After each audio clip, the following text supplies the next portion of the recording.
Hey everyone, Coach Thomas is an athlete, and today I want to talk about what I believe is the biggest myth about squatting.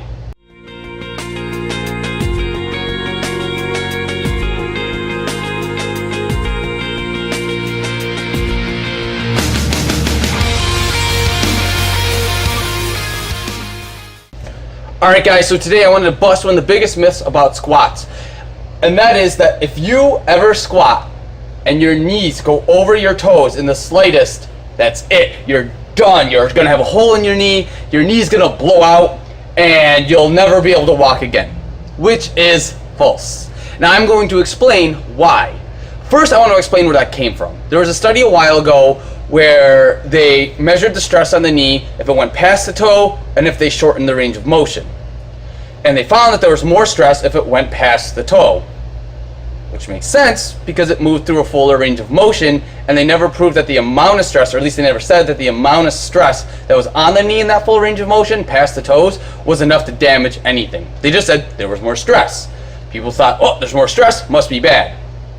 Here's the thing, your body is really good at stress. Like, I don't know when our society started thinking we're so weak, but your body's good at dealing with stress. In fact, if you want to change your body, build muscle, lose fat, whatever you're trying to do in the gym, you can't without putting stress on your body. Stress changes you. Stress forces adaptation, forces change in your body. Now, getting into the actual reasons why the knees can go past the toes, let's look at this guy.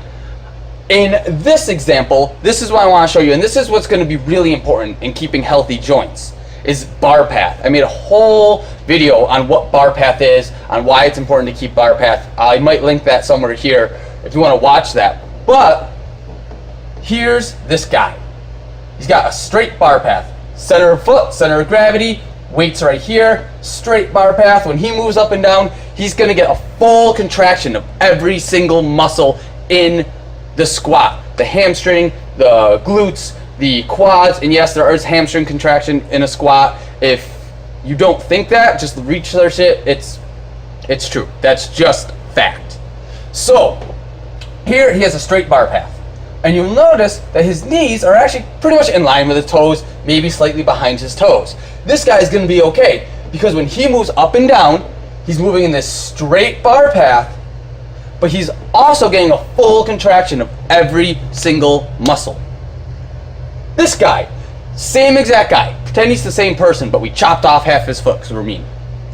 So he's got a much tinier foot now. Here he's like a size 15, now he's like a size 8 size foot. So he's got a much smaller foot, but his tibia and his femur are the same exact lengths. His torso is the same length, he's just got a smaller foot.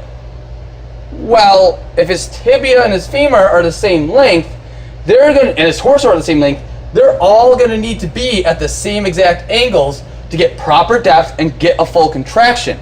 And in order to do that, his knees are going to have to go past his toes because he's got a small foot.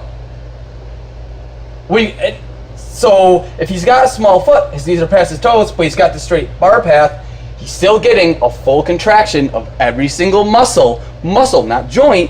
Like, joints don't contract, but if every muscle contracts the way it's supposed to and elongates the way it's supposed to, there will be very minimal stress on the joint, at least not damaging stress on the joint. Now let's take the same guy, pretend he's got the same small foot again.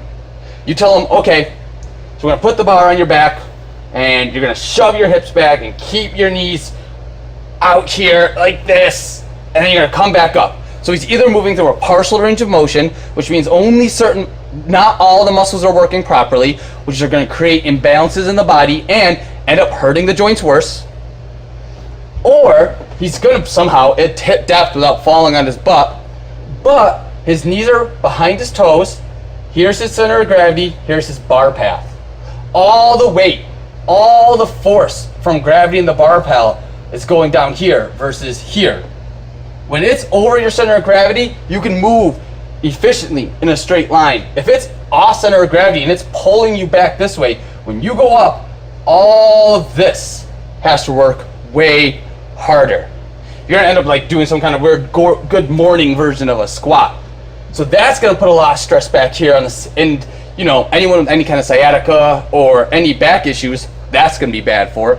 Like I said, he's probably not even going to be able to get that low. He's probably not going to hit depth. It's going to create partial movements of the muscle, which is going to create imbalances in the leg, and that's going to put stress on the knee.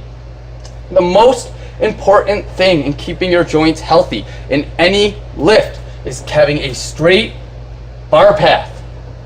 And how you look at the bottom is going to be determined by your limb segments. How you're built. How long is your femur compared to your tibia, compared to your foot, compared to your torso. Everyone at the bottom of a squat is going to look a little different. You can use the same setup to get in the right spot. The same ideas apply where you're trying to keep it over your center of gravity, but how you look at a bottom of a squat is going to vary greatly. If someone has a really long foot, maybe they are behind their toes, but if they have a very short foot, maybe they aren't. You can't just say everyone needs to have their knees behind their toes and their hips at this exact angle and this, because everyone's built differently. It doesn't work that way. So what you need to do is figure out what you look like properly at the bottom of a squat with weight centered over your center of gravity, and there you go. Hopefully you guys found this helpful. Hopefully I didn't ramble too much. If you did find it helpful, make sure to leave a thumbs up. You can put a comment below if you have any questions, and I will see you next week with new videos.